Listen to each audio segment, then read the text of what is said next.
welcome to the Redevelopment Agency meeting of Salt Lake City. We are happy to have you with us, and we will go ahead and get started. Sorry, we are a little bit late starting. People have a lot of things going on. We'll begin today with item A1, general comments to the board. If you would like to comment to the board, please fill out a comment card, and we'd love to hear from you. You have 2 minutes to share your thoughts, and I have a card from George Chapman. Mr. Chapman, you want to join us? And after that, Vigil Swaby, help me out. Nigel, I could not, the pen didn't write. Sorry.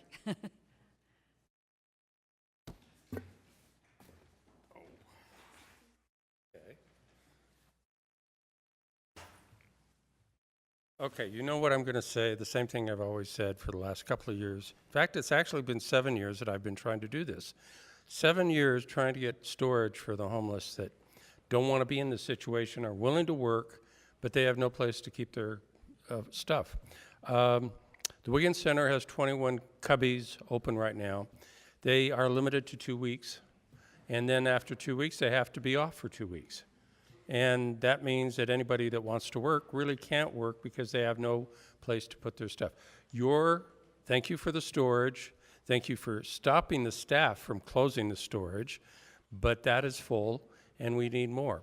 So you have Operation Rio Grande, which is not going to succeed unless you complete the third phase, which is working. But the people who really want to work have stuff they want to put in storage and they can't put it in storage.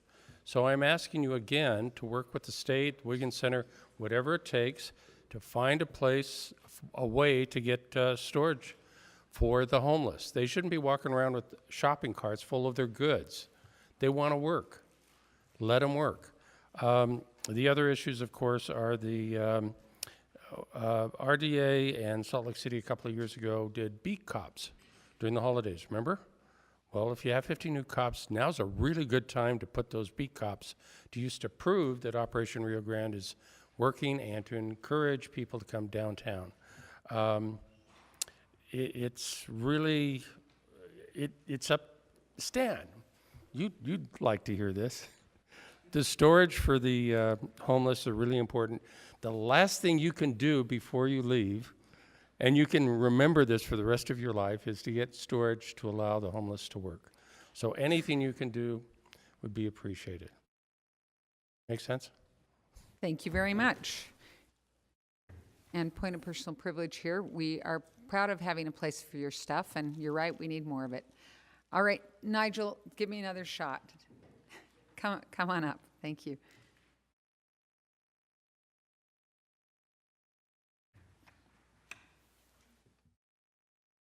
Good afternoon. My name is Nigel Swaby. I'm speaking to you as a resident of Fair Park. Wanted to talk about housing. A couple of things that you guys are considering today. First off, regarding the housing plan, I would like to express my objection to overpaying for motels.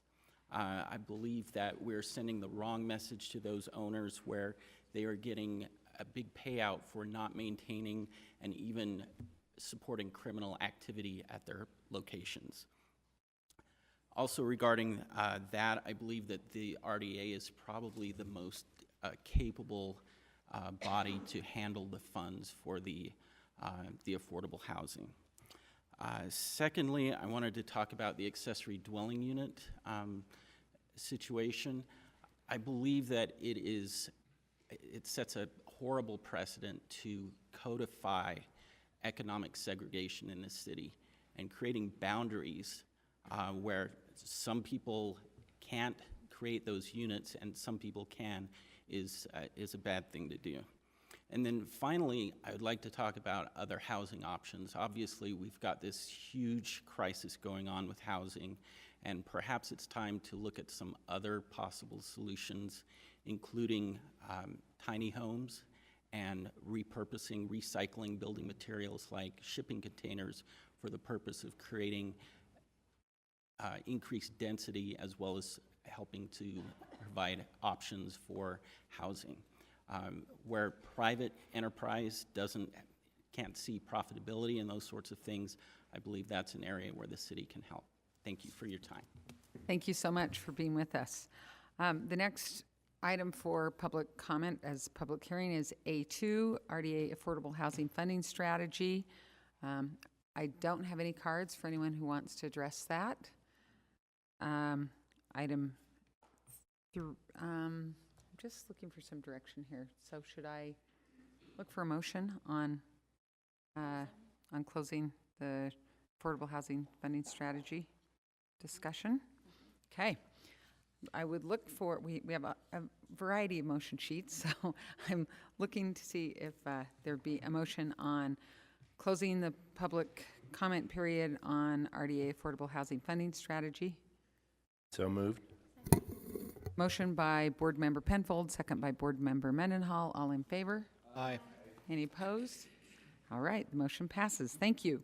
Now, number 3, the RDA Budget Amendment number 2 for fiscal year 2017-18. I don't have a comment card for that. Anybody want to speak to that?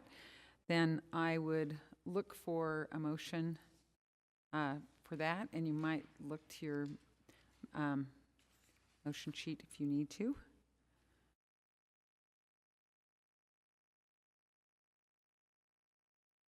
We've got a couple of them.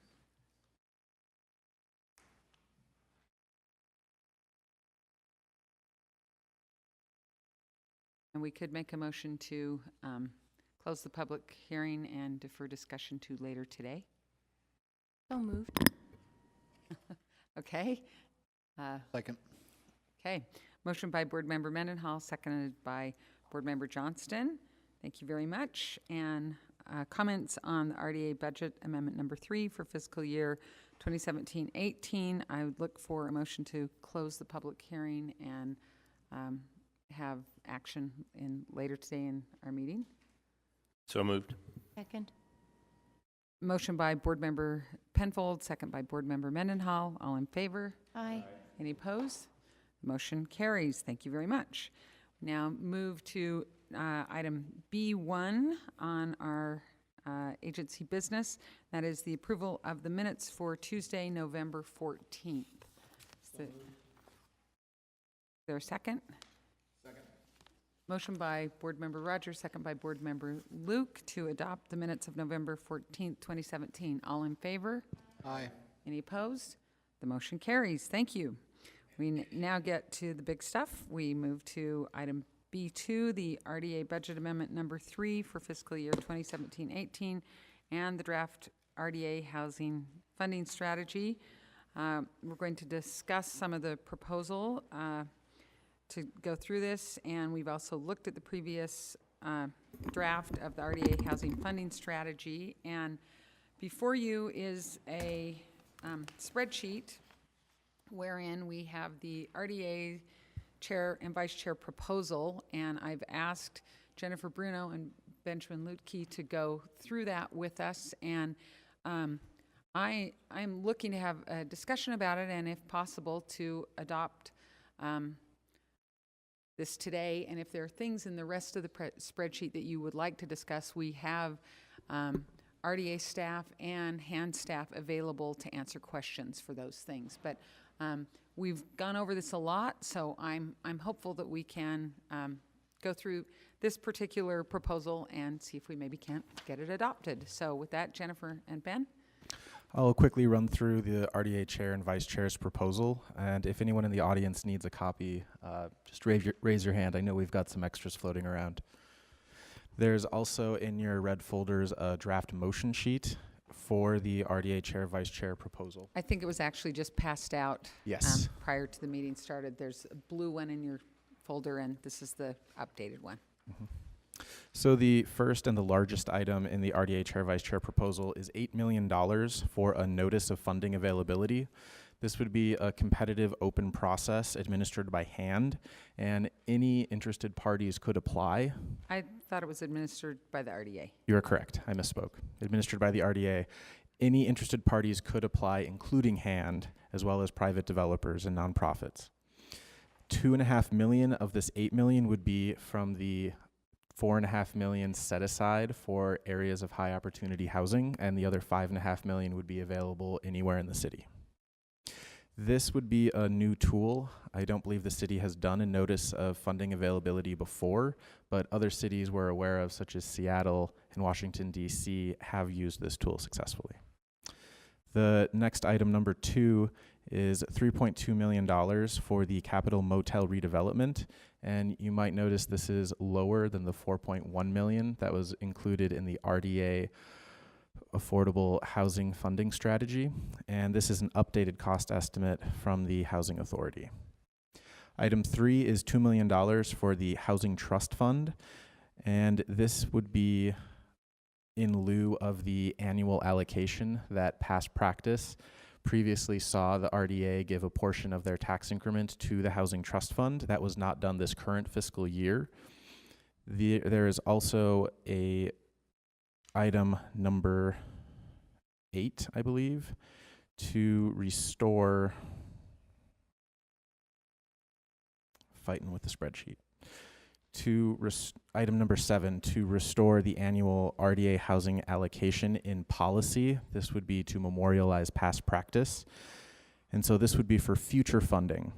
The $2 million in item number 3 would be for this current year.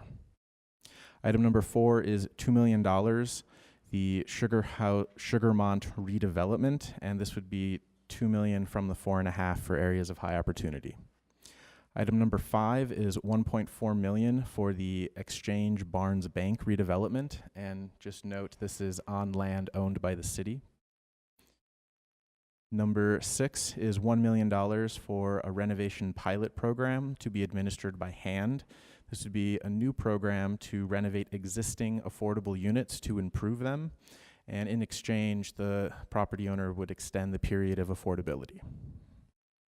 And number 7, I mentioned, is memorializing past practice of the RDA contribution to the Housing Trust Fund.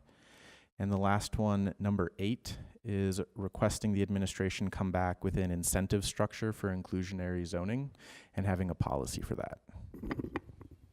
And just one thing to note, items 2, 3, 4, and 5 were all components, specific development components of the previously transmitted RDA housing funding strategy. So that's where those projects came from. Great, thank you. Okay, board members, do you have questions for either Jen or Ben or the administration? Just let that digest. Yes, go ahead. Cindy Gus Jensen. One of the things that we did not loop into this, but it's in the rest of your paperwork, is that the board members have been really clear in saying to us that they would like to enable and support the public-private partnerships, the philanthropic contributions, and things like that. So I think that would be assumed in this, based on what council members have said to us. We just didn't articulate that in this spreadsheet. It's elsewhere in the staff report.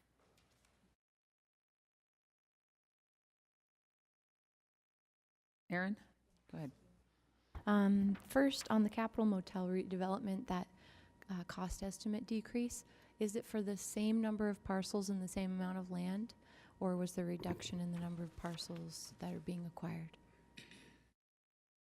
If a representative from the Housing Authority is here, but I believe it's for the same number of parcels. But we can get, oh, go ahead. I asked them for their most current number and asked if it included the costs that they have incurred, and I got that number from Dan Ackerman. But Same space. I know that there were multiple property Parcels. owners and different parcels, right? And so I'm just It was my wondering, understanding it's the same space and it's less than, that's if great. he doesn't show up in a minute, we could text, I'll text him. Okay. How's that? Well, I'm excited that that is a piece of this proposal here. My other questions are around that.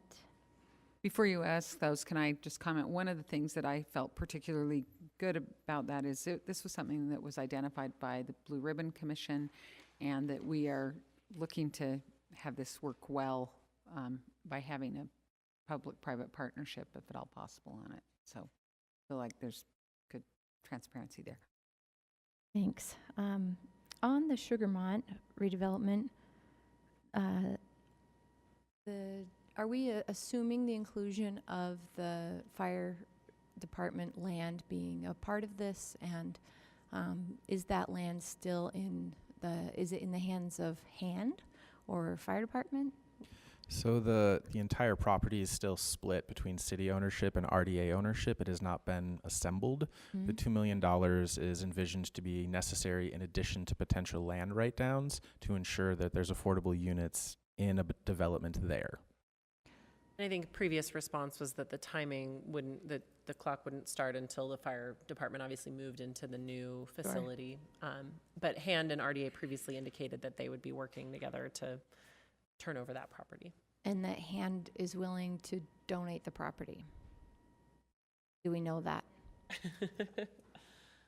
I'm also surprised that we would need $2 million to incentivize the project in this area of super high opportunity. And I've heard, I've asked in this building people who work here if they think that we need to incentivize that area, and the answer's been that the land write-down seemed totally sufficient. So I'm a little surprised at the $2 million request on top of our ability to write down the entire cost of the land. Danny, do you want to come address that? And while Danny's on his way up, I'll just note that because this is such a new concept of allocating this much money in this many ways, staff has sort of set aside or separated the funding into two categories. One category that's ready for appropriation, ready for the board to take action today to release the funds today. And then another category where it would be more of a set aside. So the funding wouldn't necessarily be released or appropriated, but the intention would be made clear that the board's intention is to fund this or that project. I think this project would fall into that category of set aside with more information needed in the future. Same thing with the Barnes Bank building. I think that was a gap financing sort of placeholder where the amount is not necessarily finalized yet.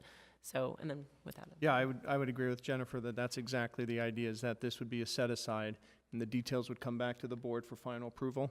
Our hope would be that potentially the land write-down would be enough to carry that forward, but we wanted to have additional funds available if it wasn't enough. The other item that the land write-down may or may not need to address is the concept of, as part of developing that project, you could provide for the opportunity for the S-line potentially to extend, and if that had an impact on the development or had a burden cost associated to it, that $2 million and or the land write-down would help cover that cost as well. Thanks for that. That helps. I do understand that it's a set aside, but there are, even though we're creating our growing SLC housing policy plan right now, there's also a lot of opportunity on the table right now. So I just want to be cognizant when we're setting money aside that we could be asked in the next breath to consider funding on another project. You're absolutely right, and that's something that if there was a priority for a current project, you could look at that and understand that if we were just reserved to the land write-down, then the dynamics of the number of affordable units may just change as well. So you have that flexibility to consider that as an option. Okay, and I guess just a note to staff that maybe we could flag this one as one to consider for future requests of in the portfolio of affordable housing ideas and options that come to us, that I don't want to forget to bring this one back up for consideration as your conversations develop with Hand or transportation, and the picture may become more clear on what the real costs would be when we finally get to put a shovel in the ground. That's it for me, Madam Chair. Other questions? Charlie? More of a thought than a question. I really haven't thought much about it, but I'm just kind of thinking out loud based on some of the things that we just heard about that piece. If we're really going to potentially be using this money and just kind of earmarking it for that potential use, but it's from what you're saying, it's really, the RDA feels like if you can do something without that money, just using the price of the land, that would be preferable. Is that right? Yeah, I mean, we can do that. The reason it's earmarked is because we haven't looked at those details yet. Okay. And so, not being entirely confident that the land proceeds would be enough, we felt that it'd be wise to earmark additional funds. So Madam Chair, what if we were to do, what if we were to remove that $2 million from item number 4, add it to item number 1, and increase the 8 million to 10 million? It would still create that opportunity if you wanted to come back to access that $10 million or $8 million that's in number 1. If you need it, then we could look at that. Comments on Charlie's thought?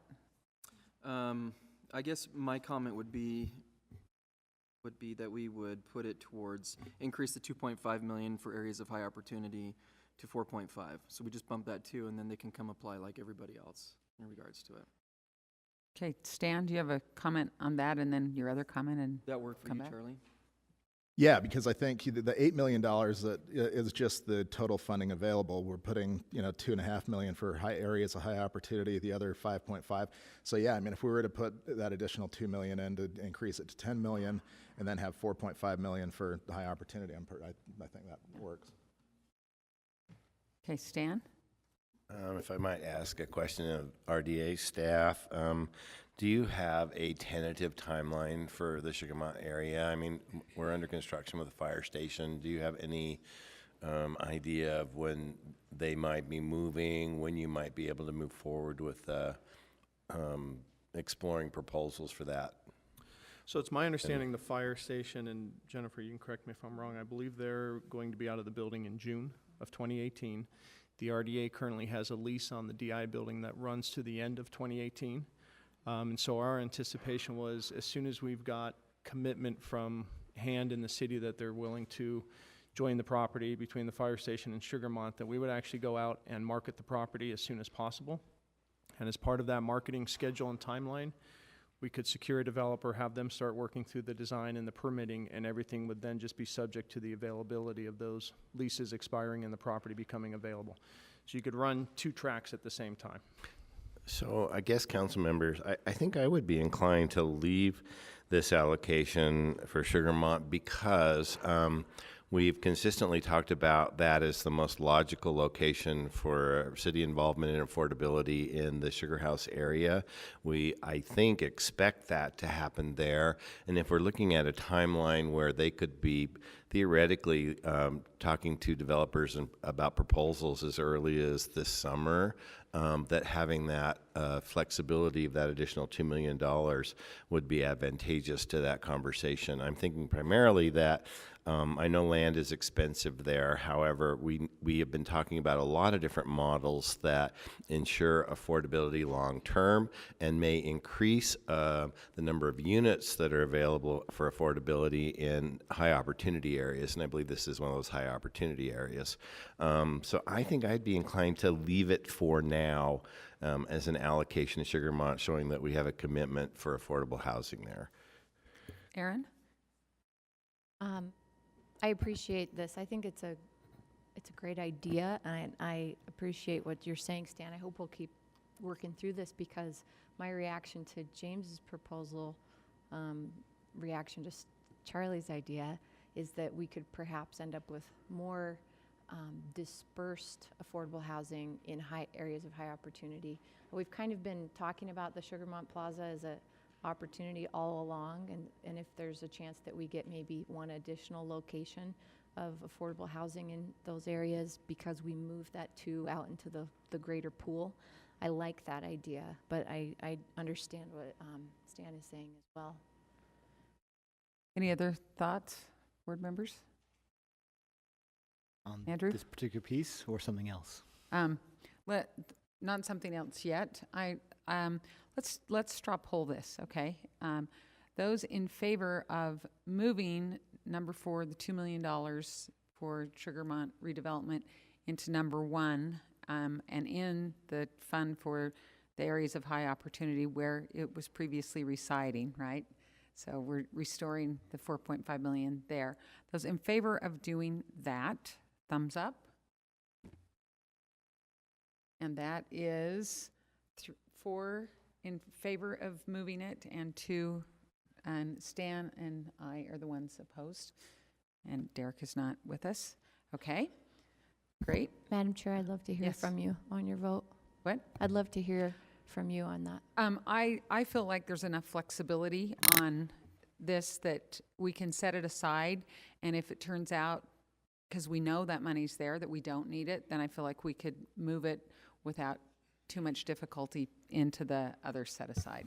So I would love to see something happen in Sugar House. So as a follow-up clarification, Madam Chair, you mentioned that there may be an opportunity for hand RDA or private developers responding to this notice of availability. Is this something where the Sugarmont project could go to that same source of funds if necessary for a project once it pencils out? Danny, what would you think? Yeah, I would fully anticipate the RDA submitting a request as part of that larger set of funds, and then as part of that, I think we would provide the board some more numbers in terms of what the trade-off would be of whether that money was available or not. That gives me some comfort. Yeah, then that decision can be made at that gives me some comfort on my losing vote. Yeah, Madam Chair, and I'll tell you, my intent on making that motion had nothing to do with whether or not that Sugarmont piece is important for redevelopment and important for affordable housing. All this does is just says, instead of having money separated specifically for that piece, when we do have that land value that's also there, that's not included in that $2 million number, and adding that $2 million to the bigger pot, you still can come back, and I would hope that you do, because I do think that is a high opportunity area that we can be looking at. It just means that it has to compete with a lot of the other things that hopefully we're going to be seeing, and I think that competition is important.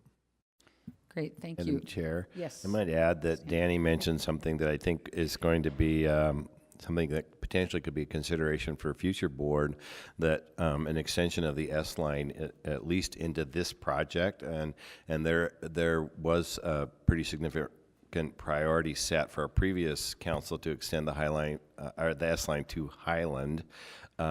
It could significantly impact affordability in this location and be a pretty significant service to, it covers one of our policy priorities of looking at affordability in connection with convenient transit. So that's just something that we might want to consider going forward. I'm a little uncomfortable saying we're going to take some housing set aside money and use it to potentially extend S-line, but that there are opportunities to do that with some other funding sources, and Danny's. And let me clarify that yes, the housing money would go to housing, but you have the opportunity that as part of your land write-down, you could have the land proceeds go to something with the S-line. Right, so and so that could be part of that combination. I see where you're going, is that you could have a developer actually commit as part of the land write-down to extend the S-line or something like that. But it's worth having that conversation around that project, because otherwise I think you end up with a pretty significant missed opportunity for providing one of those critical additional services to affordability. Thank you. Andrew, did you want to move to a different part? Happy to do that. Yeah, a couple questions to clarify on other projects identified in here. The Barnes Bank project, is that a similar discussion we're talking about with Sugarmont? Is the land write-down, or is this in addition to that? I think, Hand would probably be better to address the status of this project, but I think that project is a little bit farther along the line. It's already been out to RFP. There's a developer already selected. I believe they were waiting on tax credits, which would determine the gap, question mark? That project. The exchange project, the Barnes Bank Melissa, can you come up? Will you come up? Thanks so much. The Barnes Bank was light tech dependent, wasn't it? Hi, Melissa Jensen. Hey, Melissa. Thank you. So actually, what's very exciting about the exchange is that it was anticipated to use alternative financing and not dependent upon tax credits. So they are using some HUD 221D4, I think is anticipated, but with sort of the design of affordability of micro units plus the 1.4. That's where they're able, and the land write-down, that's where they're able to get the affordability. So they're not waiting on tax credits. We are working through the purchase and sale agreement now, which is great for timing, and also because of the federal issues around tax credits, we actually have a great deal of confidence in this project moving forward. And it's my understanding that that 1.4 loan was actually included as part of their RFP response, which is why these funds were allocated to that because it was identified as part of their capital stack. Yeah, originally we worked with the RDA to repurpose some of the SRO dollars, and so that's where they came from in terms of the micro units themselves specifically, because they sort of modeled that intention. SRO, single room occupancy, Thank just you. for people who Thank are you. listening and may not know the alphabet soup we're using here. Okay, Andrew, anything further? No, thank you for that clarification. On to Capital Motel. Remind me again why we're right now looking at 40% affordability in there versus 70 for Sugarmont or 60 for other ones? In terms of why Affordable the units, yeah, the ratio. The Capital Motel was a project that was identified by the Blue Ribbon Commission, originally included in the RDA plan as such, as a project that was one that was targeted and identified and secured to purchase. And so that's why we included it. That was what the original intention was for including 40% AMI units within that project. And then as opposed to Sugarmont, we haven't necessarily identified what the exact target will be in the AMI as much as what was proposed as part of our plan. And so those would be, again, the details that we would come back to the board for approval on. Okay, I mean, I just have to reiterate my concern that we have these fluctuating expectations of projects across the city that, depending on a lot of factors, have different affordability built into them, and there's no coherence to what we're doing. So that concerns me, really. Sure. And just to note, the Capital Motel project, I think, was included in the RDA draft housing funding strategy as in terms of the details of the project as an estimate. I think that we've put a placeholder in the motion sheet, which Ben's pulled up on the screen because it's evolving.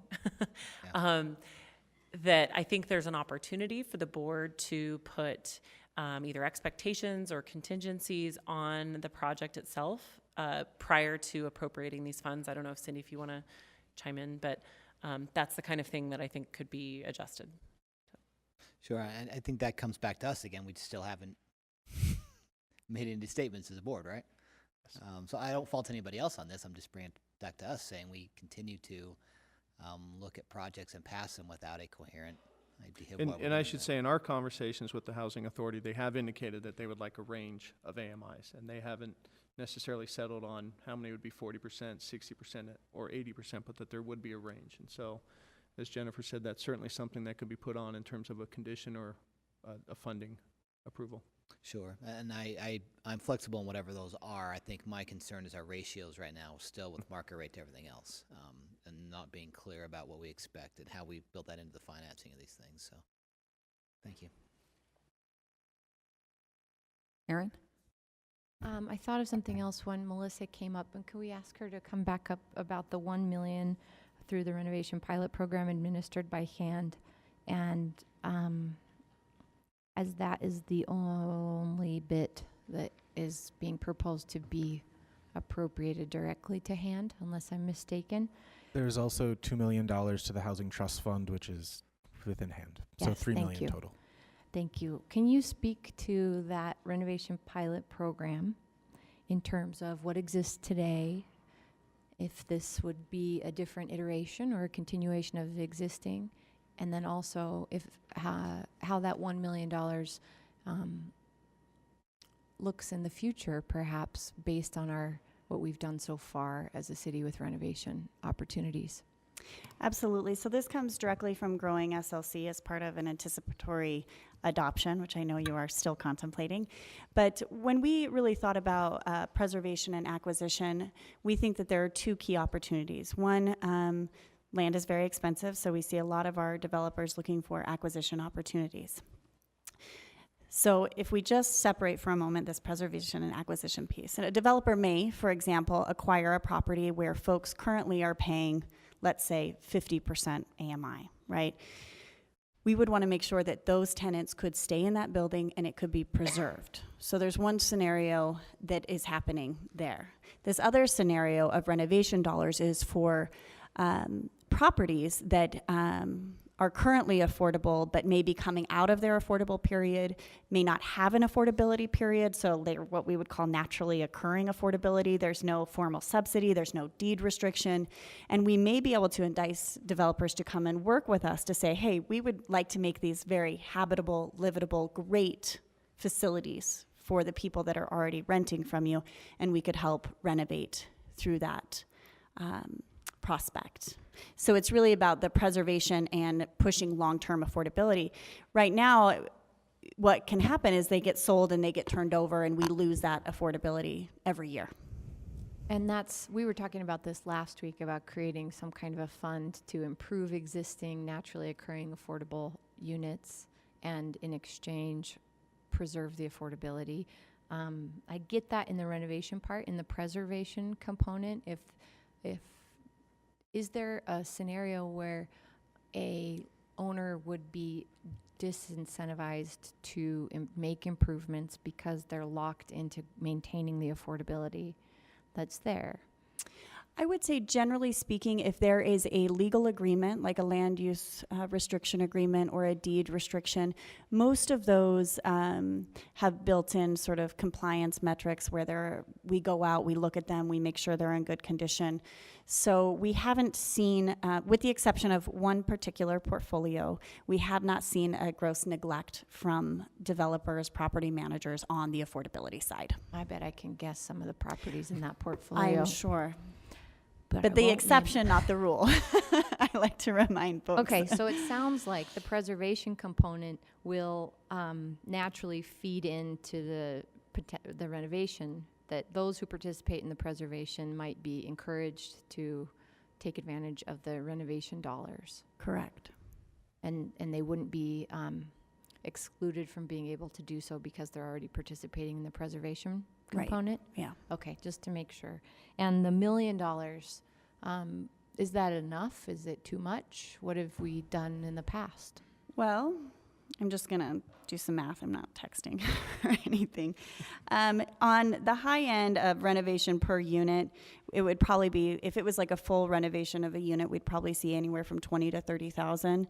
If it was more minor renovation, we'd see much lower costs. So if we just took like 15,000 per unit, you'd get about 66 units. So And I'm that could asking- vary. I'm bringing this up because the part that keeps ringing in my ears from Hans' presentation on potential use of this money was that the biggest bang for our buck, so to speak, is in this activity. Right. And so $1 million feels like a very small amount of money to me, and 66 units also doesn't sound like a lot. So I'm just wondering if we want to think about putting more money into this pool. Madam Chair? Yes, Stan? This correlates and maybe an opportunity to expand this programming. I'm wondering if we could ask the RDA to explore and respond to the council programming option. I'm thinking in particular of our site-specific CDA programming that we now have allowed, and I'm wondering if there isn't an opportunity to work with developers in a very similar fashion to what Melissa's talking about in hand, and I don't know if it enhances or in combination of, we could potentially, I think we could potentially look at creating a CDA around some of these existing buildings, using that captured CDA to fund the enhancements and potentially even some affordability over a time period. And so I'm wondering if that is an opportunity worth exploring as part of that. We've had some conversations about CDAs as a component of affordability, but I'm wondering if we could have the RDA staff look at whether or not we could develop a program that enhanced or collaborated with this sort of initial program that Hand is talking about that might provide some additional revenue. And at this point, I don't know if there are some advantages or disadvantages or some legal issues that we might have to deal with, but it could potentially broaden that pool of money if we could tie it to a CDA and tax increment financing.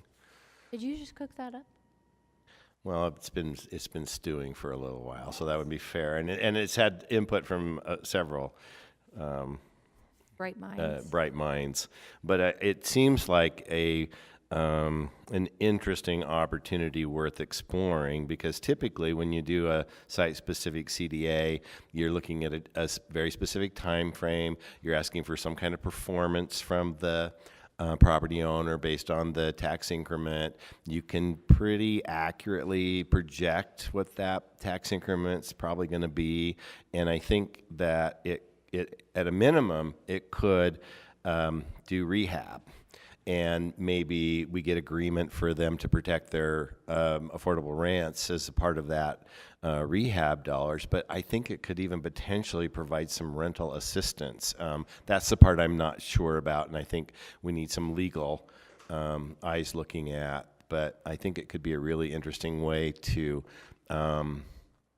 provide an ongoing funding opportunity for a program like this. I think that's an amazing idea. And I'm going to ask you to see that it gets worked on in the future.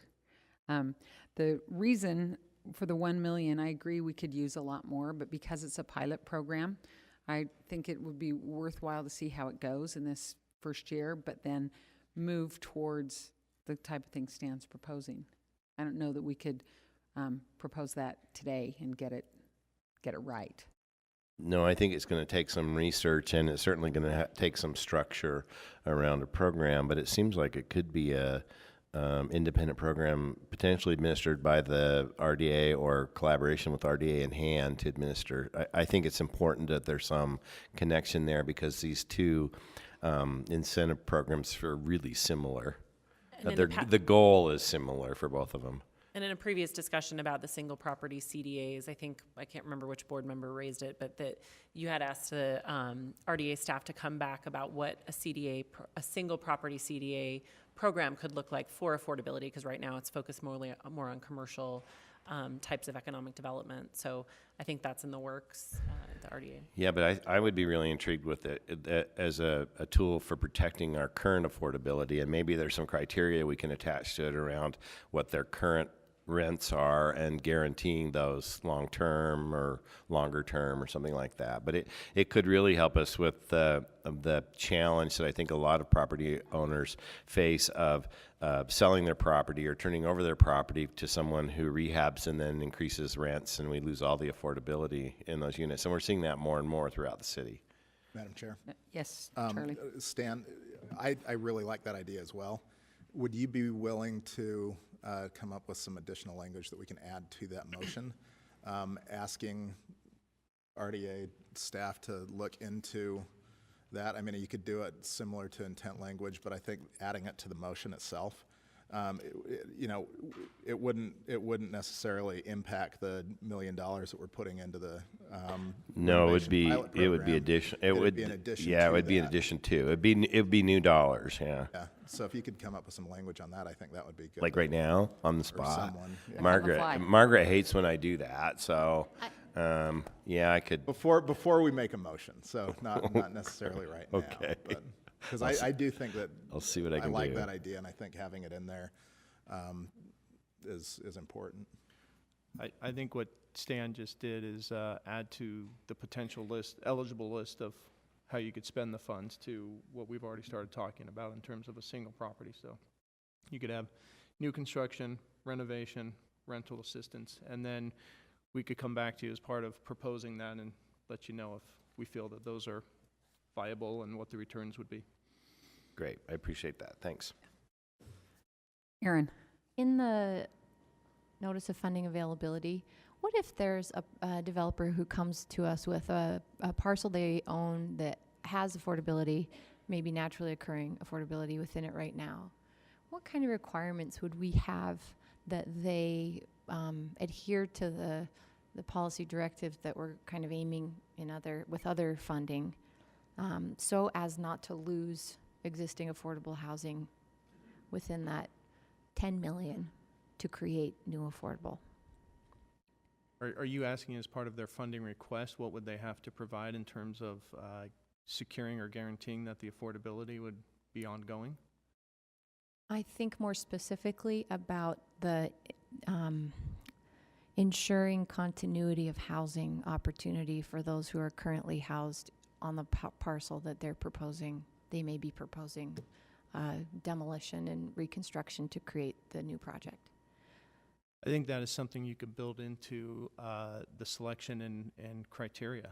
And in terms of how you're ranking proposals, you could put that as part of either one of your priorities, that they would have to identify that they would have to preserve that, and then you can make your selections for projects based on what you felt was the better project, or ones that if you didn't feel that that was being provided or secured, then you wouldn't select that project. Do we have a way to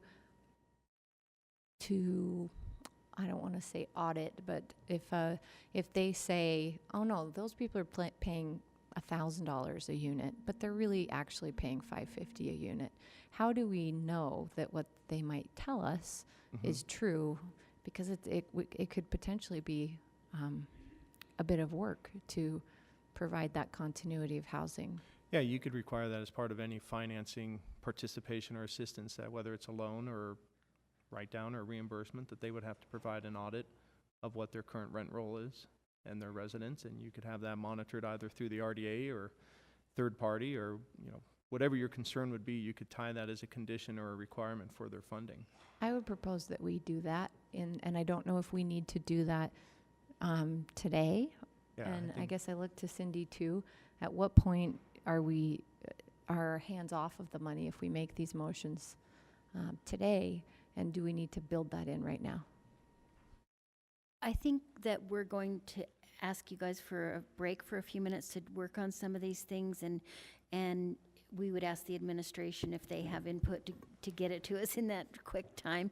But one thing to think about is that HAND already has the capacity to do some of that type of monitoring and auditing. They do that with CDBG and some of their other federal programs. So that's a good thing. We could come up with some general language, but this will all be coming back to you, with the exception of the few things that you allocate the money for today. Even the things that you allocate money for today, it seems like the administration has seemed willing to have it be an ongoing conversation about how this gets figured out. So I think you want to get as much as you can in it today, but if you miss something and you've expressed intent or desire to talk more about it with the administration, my thought is I think they would come back to talk about So should I pitch a straw poll for us to chew on this idea of requiring a continuity of housing strategic plan for proposed developments that exist where affordable housing might currently be in place? Or you know what I'm getting at? I think, but see if you can phrase it. We can do a straw poll on it so that people putting together the motion know what you want in it. Do you guys know what I'm talking about, or do you need me to explain it some more? One place I could see adding it is in the motion, we have a section that talks about goals and tracking. And so maybe adding it to that list of things to empower the administration to come back to the council and request funds if need be to ensure compliance. Is that what I'm hearing, or is it more of a I think planning for compliance? It's actually not from the moment that the new development opens its front doors. It's that there's the sixplex and it's going to become a 66-unit development instead, and the 6 units that are there right now are affordable. Could we request, and I'm asking, should we request that the developers let us know what the rents being paid there right now are, and how they can, a scenario where they could offer continuity of housing for those people that are about to lose their housing? And what I'm hearing is that as part of the proposal for a notice for funding applications, we will be coming back to the board with what that program and what that notice will be. And as part of that, it will outline what the initial threshold for eligibility is, what the goals and objectives of the board are, and then what are the selection criteria for the specific projects. And so I think what you're looking for is that when we come back and present that plan, you want us as RDA staff to ensure that one of the selection criteria for the developments includes a continuity of housing component, that the developers are required as part of their funding request to show what the current status is, what the development's going to be, and how they're going to ensure what was there before development is ongoing. And so we could build that into what the requirements are for submission and then ultimate selection. I love this. Thanks. Did I hear that correct? Does that give you, I think that given Danny's response, I'm not sure that it belongs in the motion sheet, but it would be crucial to make sure that it's At that right point. at the point that the funds for the notice of funding availability are authorized. Does that make sense? Right. Is that Yeah. okay? And I hear that you hear me. did I hear that you heard that he heard? Okay, good. I heard it. We all heard. Okay, does that Got the give you note. direction? Okay, any further discussion? Then, yeah, Aaron. Charlie and I were chatting last week around the police funding that we did, and how perhaps, I know this is I'm throwing this out there. Perhaps there's some opportunity in these projects that we are looking to fund for some integration with police and fire. And I can also see where teachers come into this because they have in other scenarios in the past to have some access to or first right of refusal to some number of units in these projects. We talk a lot about how much we wish especially our public safety employees lived in the city, and not to mention the fleet costs of them driving their vehicles to and from. There's so many benefits to them being in our buildings, but is there a way that we can do that with at least our police and fire? I think we might get in trouble with federal regulations on that. Do that with teachers, though. I mean, not the city necessarily, but there's incentive Probably want to confirm programs. with the attorney's office and just check and see what our options Yeah. are. Madam Chair. Yes. I really appreciate Erin bringing this up, because when she and I were talking about this, it really is something that we haven't done. I think we can, it might take a little bit of work to see what other communities are doing, but I can't believe that this would be the first time that would ever have been attempted. I think there's a way that we can get to the legal issues surrounding that, but I agree with what Erin just said. I mean, we talk a lot about wanting to, look out for our first responders, to look out for our other public employees in the city, and seeing that many of them do fall within the very AMIs that we're talking about for increasing these affordabilities. I think trying to add that as a additional incentive is something that I'd be very interested in seeing how that could play out. I love the idea. I don't know if legally if we can do it, but I don't think it's part of the motion at this point. The follow-up item. It's a follow-up Because we can thing. put it on our list of things Yeah, to follow, because I bet they have information about Right. where of where you can do that, and where What you piece can't. And I think just logistically, it would probably apply most anyway to the, again, to the $10 million pool of funding availability, new developments, things like that. So I think that there's a little bit of breathing room to figure out exactly what language might need to be in the RFP to kind of pave the way for that. So we could work on that. I'm okay with it not being on the motion sheet, as long as we can work with you and start looking into some of these things. Great. Stan? Can I just ask a question, Melissa?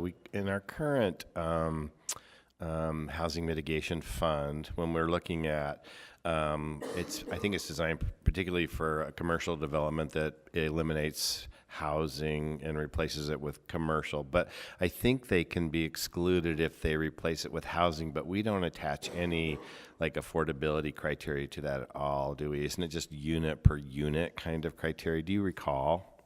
So what I will tell you is there has been some disagreement about what the intent originally was. What we can all agree on is it has not retained or produced any affordable housing. So as part of the housing plan, growing SLC, in there we really talk about fee waivers, et cetera, and we are working on some suggestions for a new ordinance, and so you will see that coming through. Okay, so that's part of that modified ordinance Yep. component of that. Yeah, and Okay. we've been working on it actually for the past 6 months.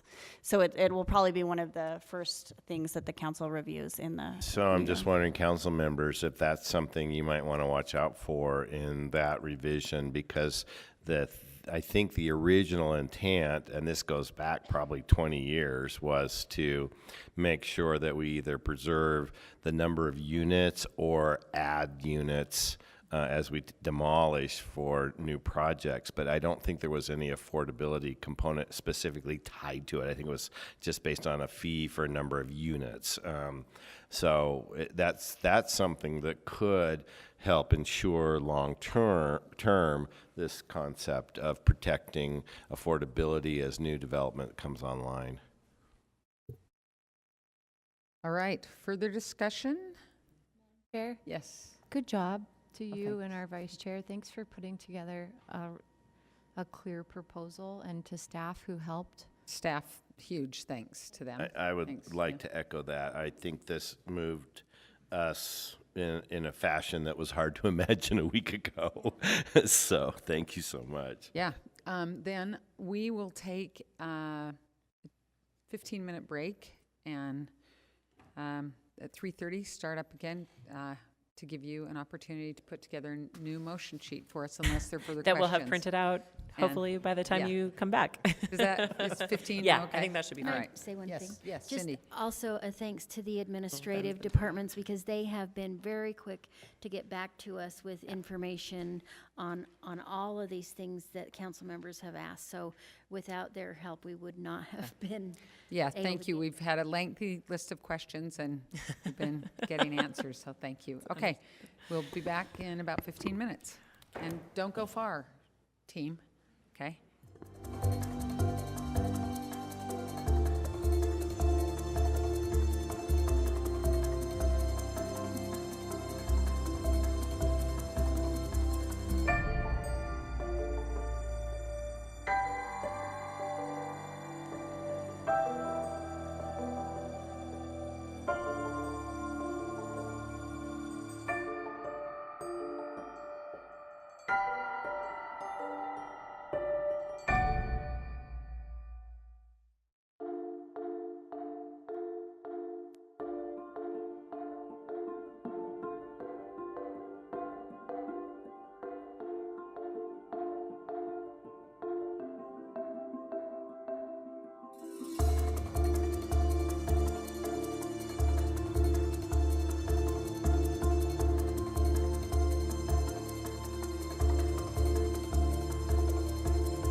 you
a motion sheet. So we will continue the RDA meeting at this point, and I would look for a motion regarding budget amendment number 3 and RDA affordable housing funding strategy. Madam Chair, Yes. I have a motion.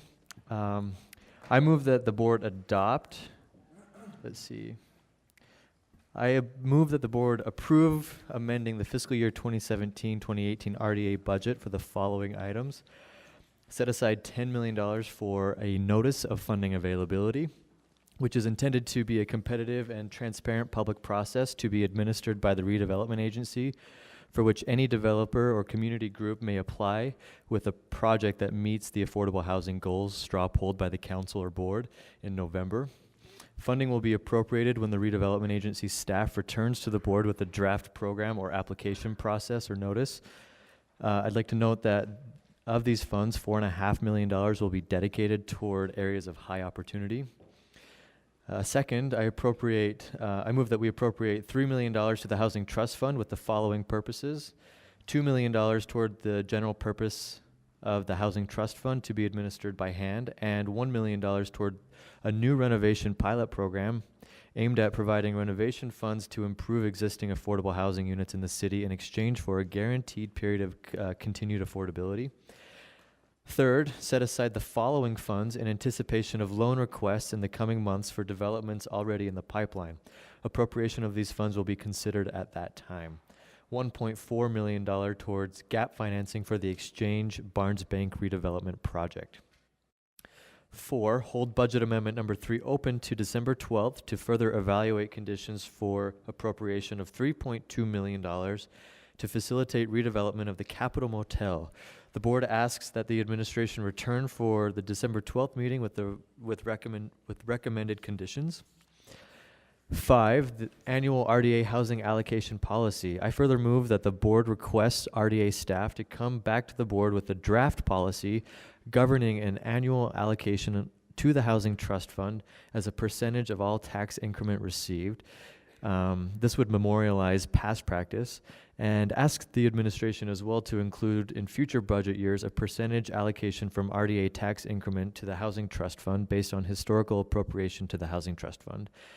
6, inclusionary zoning policy. I further move that the board request the administration to evaluate proposals for an incentive structure that could be tied to an inclusionary zoning policy in the city based on their initial analysis of the inclusionary zoning strategy, which will be discussed by the council in January. 7, tracking outcomes. I further move that the board ask the administration to track the following created with these funds, whether they are administered by hand or RDA, as well as appropriated for affordable housing in the previous 6 months, and report back annually. A, total number of units created. B, any units displaced and the affordability of those units displaced. C, units created at the varying levels of AMI, 100% and below. D, any permanent supportive services provided as part of those funds. And E, longevity of affordability guaranteed if applicable.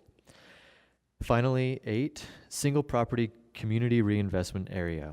I further move that the board request RDA staff to coordinate with HAND and come back to the board with a proposal to use single property CRAs as an option to preserve and improve existing affordable units, potentially provide rental assistance, as well as future funding options for new affordable housing developments.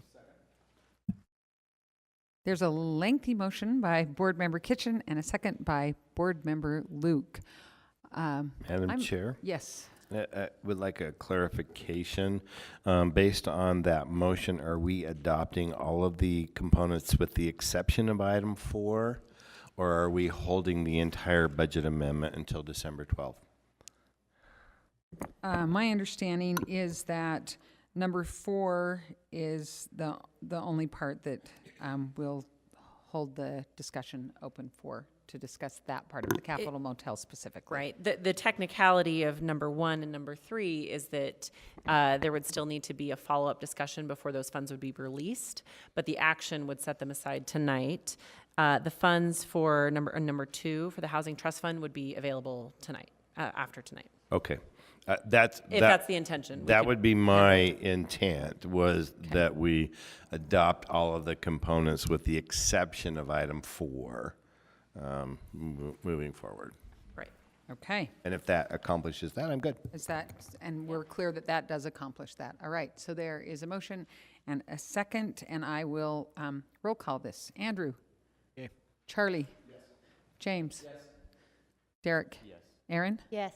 Stan. Yes. And I am a yes. That is a unanimous adoption of a policy to help us with affordable housing in Salt Lake City. Thank you, everybody. That's great. And we will now move forward with our agenda. We move to RDA Budget Amendment number 2 for fiscal year 2017-18. And this really probably doesn't require anything at this point. Give me some direction here. We are looking for a motion for the board to approve. It's in your packets, and it essentially approves the budget amendment as proposed, but then adds the $200,000 from the Central Business District to offset operating expenses at the Gallivan Center, based on the board's previous discussion. Okay. Any discussion about this budget amendment number 2? Anyone? Okay. Then can I have a motion? And I have too many papers here, so I can't see my motion sheet. I'll make a motion that the board adopt the second budget amendment of fiscal year 2018 as proposed with the addition of $200,000 from the Central Business District to offset operating expenses of the Gallivan Center. It's a motion by Board Member Mendenhall, second by Board Member Penfold. All in favor? Aye. Aye. Any opposed? It passes unanimously. Thank you. Item number 4, report and announcements from the Executive Director. Anything, David? Okay, thank you very much. Report and announcements from the staff. We have none. Anything? Okay. And report of the chair and the vice chair. Open the champagne bottles.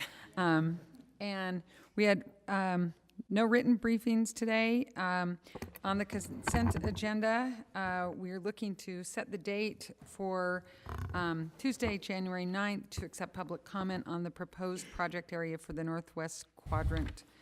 Madam Chair, Project area. I move that we approve the consent agenda. Motion by Board Member Penfold, seconded by Board Member Mendenhall.